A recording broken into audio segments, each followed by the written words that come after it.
దేవీ నవరాత్రుల ఉత్సవాలు వారాహి శ్యామల అమ్మవార్లకు విశేష హోమాలు వివరాల కొరకు సంప్రదించండి. అందరికీ నమస్కారం. Welcome to it's you TV devotional. ప్రస్తుతం మనతో పాటు ఉన్నారు హిమాలయ యోగి శ్రీ శ్రీ శ్రీ సంత సదానందగిరి స్వామి గారు. గురుగారితో మాట్లాడి మరిన్ని విషయాలు తెలుసుకుందాం. నమస్కారం గురుగారు. హరి ఓం. గురుగారు, ఇప్పుడు మనకి దసరా వస్తుంది, నవరాత్రులు వస్తున్నాయి.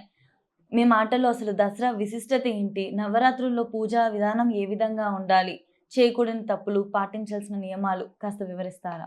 ఆఖరికి ఇప్పుడు దసరా అంటే సరదా అన్నట్లుగా అయిపోయింది. దశహర దాని అసలు పేరు. తల్లి కడుపులో 9 నెలలు దాటి 10వ నెలలో బిడ్డ ఎట్లయితే బయటికి వస్తాడో, ఒక్కొక్క నెలలో ఏం స్టేజ్లు దాటుకుంటాడో, ఏ ఏ ఆర్గాన్స్ ఏర్పడతాయో వాటికి ప్రతీక ఈ నవరాత్రులు.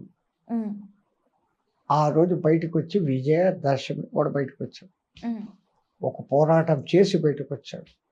ఒక మరణం నుంచి ఇప్పుడు మళ్ళీ జీవం పోసుకొని బయటకు వచ్చాడు. అందుకే నేను చాలా చోట్ల చెప్తా అంట, మరణం అంటే మరో రణానికి సిద్ధపడడం, ఇంకో జన్మలో ఇంకో రణం. ఇప్పుడు ఈ జన్మ రణం, పుట్టినప్పటి నుంచి పెరగాల, చదవాలా, ప్రతిదానికి పోరాటమే. అది చచ్చిపోయినాం, ఇంకో జన్మ ఎత్తుతాం, మళ్ళా పోరాటం షురు. మరో రణానికి సిద్ధపడడం మరణం. ఆ మరణానికి ముందు జననం ఉంటేనే మరణం ఉంటుంది. విడదీయరాని చక్రం. అందుకే మీ తెలుగులో ఒక మాట అంటారమ్మా, జన్మ 3 అక్షరాలకు విడదీస్తే జనమ. జన్మించినప్పటి నుంచి మరణం వైపుకు నీ నడక ఈ జీవితం. కానీ ఈ నడకను నడతగా మార్చుకుంటే మళ్ళీ జన్మ లేని జన్మరాహిత్య స్థితి. సనాతన ధర్మం ఏం నమ్ముతుందంటే ఇది ఒకే జన్మ కాదు, ఇంతకుముందు ఎన్నో జన్మలు ఉన్నాయి, రాబోయేది ఎన్నో జన్మలు ఉన్నాయన్న విశ్వాసం మీద సనాతన ధర్మం నడుస్తుంది. మిగతా మతస్థులు విమర్శ కాదు, వాళ్ళు ఏమనుకుంటారు, ఇదే జన్మ, ఇంతకు ముందు ఉన్నది గుర్తు లేదు, రాబోయేది తెలియడం లేదు, అసలు ఉందో లేదో తెలియదు కదా అనేస్తున్నారు.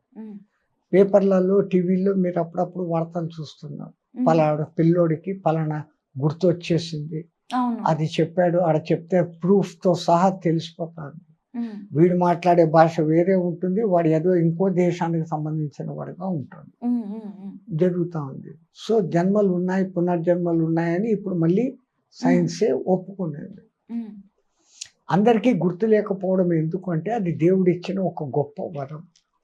మనకు గతించిన జన్మలన్నీ గనక గుర్తుంటే ఈ జన్మకు మనం న్యాయం చేయలేం కదా. ఎంతసేపు అయ్యో ఆ జన్మలో అట్లా చేసినానా, వైశాఖియా అట్లా చేసి ఉండకూడదు అనే ఆలోచనతో ఉంటాం.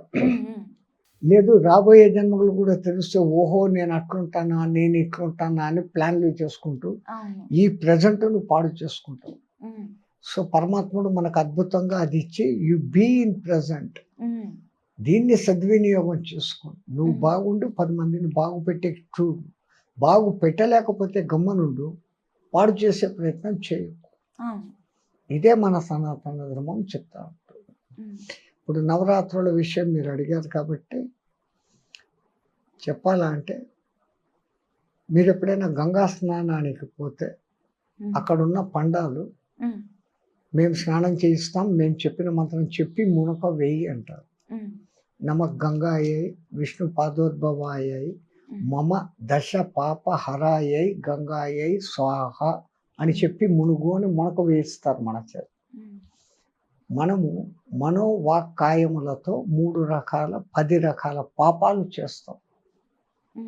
మనస్సుతో ఈర్ష్య, ద్వేష, ప్రతీకారం, అహంకారం, ఈ 4 తప్పులు మనస్సు ద్వారా చేస్తూనే ఉంటాం, పాపాలు. అదే శరీరంతో పరధార గమనం, పరపురుష గమనం అనేటటువంటిది ఒకటి. జీవహింస చేయటం, హత్యలు, దొంగతనాలు లాంటివి చేయటం, ఇది దేహంతో చేస్తున్న పాపాలు. మనస్సుతో చేస్తున్న పాపాలు ఇంకోటి బాగుంటే చూసి ఉండలేని ఈర్ష్యాతనం, అసూయాతనం, ప్రతీకారం, ఇవి మనసుతో చేస్తున్నాం. ఉమ్, నోటితో అబద్ధపు సాక్ష్యాలు చెప్పడం, తన్ను తాను పొగుడుకోవడం, ఇతరులను దూషించడం, ఉమ్, ఈ 10 రకాల పాపాలు చేస్తాం. వాటిని ఒక్కొక్క దినము రివైజ్ చేసుకొని, మొదటి దినం నేను ఇటువంటి తప్పులు చేస్తున్నాను కదా, తగ్గించుకుంటాను, చేయకుండా ఉంటాను, ఉండేకి ప్రయత్నం చేస్తాను అని ఒక సంకల్పం మొదటి దినం. ఉమ్, ఇట్లా 9 రోజులు చేసి 10వ దినానికి 10వ పాపాన్ని కూడా కడుక్కుంటే నువ్వు విజయవంతుని అవుతావని విజయదశమి. ఉమ్. అంటే ఈ నవరాత్రులు అనేది సెలబ్రేషన్ లా కాకుండా ఒక దీక్షలాగా తీసుకుంటే బాగుంటుంది. ఈ నీలో ఉన్న 10 పాపాలను కడుక్కునేదానికి ఇది మహత్తర అవకాశం. ఒక్కొక్క దినమే కడుక్కోవడానికి కాదు. ఉమ్, అందుకని ప్రతి సంవత్సరంలోనూ ఈ సంకల్పం చూసుకొని ఎంతవరకు నేను వాటిని రిడ్యూస్ చేసుకుంటూ పోయినాను.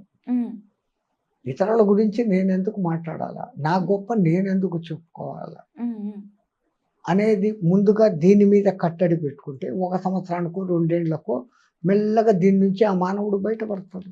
ఉమ్, ఉమ్, అట్లాగని నేను ఇంకోటి మీద ఈర్ష్యపడి నాకేం వస్తుంది ఉమ్, ఉమ్, అని అనుకున్నప్పుడు ఈర్ష్యాభావం తగ్గింది. ఉమ్, ఉమ్, తో ఉన్న స్థితి మానవుడు ఉన్నత స్థితికి పోయేదానికి మెల్లగా ఇవి సోపానాలు. ఉమ్, ఉమ్, తనలో ఉన్న బ్యాడ్ వే ఆఫ్ థింకింగ్స్ను వదులుకుంటూ పోతే వాటిలో ఉన్నటువంటి గుడ్ థింకింగ్స్ ఆటోమేటిక్గా పైకి వస్తాయి. ఉమ్, వాడు విశ్వమానవుడు, మంచి మానవుడు అవుతాడు. ఉమ్, లోకా సమస్త సుఖినభవంతో అనేది మన సనాతన ధర్మం కాబట్టి ఉమ్, ఇటువంటి ధర్మ సూక్ష్మాలను లోపల పెట్టి ఆయా రోజుల్లో అది చేయాలి. అందున ఈ నవరాత్రులు 2 రకాలుగా శరన్నవరాత్రులు అని, దేవి నవరాత్రులు అని 2గా వస్తాయి. ఉమ్, ఈ మధ్య ఇప్పుడు వరాహ నవరాత్రులు అని పెట్టారు. అవును. ఆ తర్వాత గణపతి నవరాత్రులు మనకు ఉన్నాయి. ఉమ్, కానీ ఆ 9 రోజులన్నా ఆ నిష్టలుగా ఉండి ఆ మంత్రాలు ఆ పూజలు చేసుకుంటూ ఈ పాపపు ఆలోచన లేకుండా కనీసం నువ్వు ఆ 9 రోజులన్నా ఉంటావు ఉమ్, అని తీసుకుని వచ్చావు. ఉమ్, ఇంకా కథా ప్రకారంగా తీసుకుంటే నవదుర్గల పూజ ఉమ్, మన శరీరంలోని నవరంధ్రాల శుద్ధీకరణకు పనికొస్తాయి. ఓకే. ఆయా రోజులు ఆయా ప్రసాదాలే వాళ్ళకు పెట్టి తినాలా అంటారు. ఉమ్, ఆ వచ్చే సీజన్కు ఆ పదార్థాలకు లింకు. ఉమ్, ఆ పదార్థాలు ఆ సీజన్లో తినడంలో వానికి ఆరోగ్యం ఉంటుంది. ఉమ్, అట్లే గణపతి ఆపద్దు కూడా మీకు ఉమ్, అన్ని పచ్చిగా అప్పుడే వస్తూ ఉంటాయి. భాద్రపద మాసంకి ఉమ్, అన్ని పండ్లు పక్వాలకు వస్తూ ఉంటాయి. ఉమ్, పనికి రాదు అనుకున్న ప్రతి ఒక్కటి గణపతికి పెడతాం.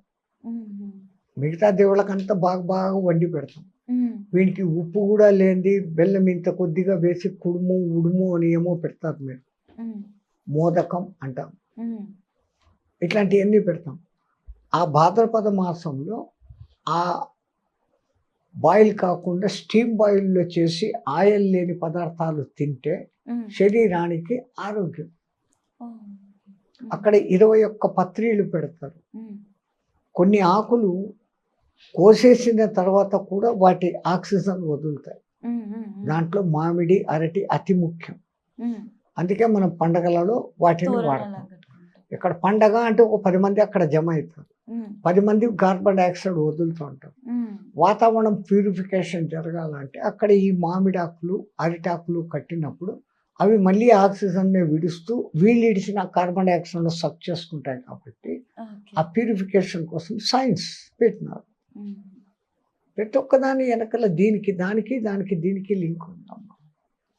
అట్లే నవరాత్రుల సమయం మనం పండుగ చేసుకునేది చెడుపై మంచి గెలవడం, ధర్మం గెలవడం అని ఎలా అయితే అనుకుంటామో. ఇంకా లోతైన అర్థం. మీ తెలుగు భాష సౌందర్యం అంత గొప్పది. ఉమ్, అసలు పండుగ చేసుకోని పెద్దలు అంటున్నారు అంటే దాని అర్థము నిన్ను నువ్వు పండుగ చేసుకో. ఉమ్, ఉమ్, ఒక చెట్టులో పువ్వు పిందె వస్తుంది. ఉమ్, ఉమ్, గాలికో పురుగులో ఆ పిందెని తినేయచ్చు. ఉమ్, పిందె కాయగా మారడం, అవును. కాయ పండు కావడం, ఉమ్, ఇన్ని స్టేజులు మానవుడు దాటుకోవాలి. ఉమ్, ఎక్కడైనా రాలిపోయే అవకాశం ఉంది. అవును. సో వీటన్నిటిని కాకుండా నిన్ను నువ్వు పండుగ చేసుకోరా అని చెప్పడం పండుగ. చాలా చక్కగా ఊరికే పండగ చేసుకో అంటే నిన్ను నువ్వు పండుగ చేసుకో. చక్కగా ఈ నవరాత్రులకి మంచి దీక్ష తీసుకొని మనల్ని మనం మార్చుకొని మనలోని చెడు ఆలోచనల పైన జయించడానికి ఈ నవరాత్రుల్ని చక్కగా కూడా మనము సెలబ్రేట్ చేసుకోవచ్చు. అండ్ అంతేకాకుండా మనం నైవేద్యాలని ఇవన్నీ కూడా ఏమైతే చేస్తున్నామో పూర్వం ఎన్నో వేల సంవత్సరాల క్రితం మనకు ఏవైతే సాంప్రదాయాలు రాసి పెట్టారో ప్రతి ఒక్క సాంప్రదాయం వెనక, నైవేద్యం వెనక మన ఆహార పద్ధతులను మార్చేందుకు, మన ఆరోగ్యం బాగుండేందుకే శాస్త్రపరంగానే మన పెద్దలు ఈ విధంగా రాశారంటారు. చాలా చక్కగా వివరించారు గురుగారు. మాకున్న అన్ని సందేహాలని చాలా బాగా వివరించారు గురుగారు. ఇదంతా మా గురు కటాక్షం తల్లి, మాదేం లేదు. మా మహంత్ గురు మహారాజ్ మహంత్ హిమాలయ గిరిజీ మహారాజ్ కరుణా కటాక్షం. జై శ్రీరామచంద్ర జీ.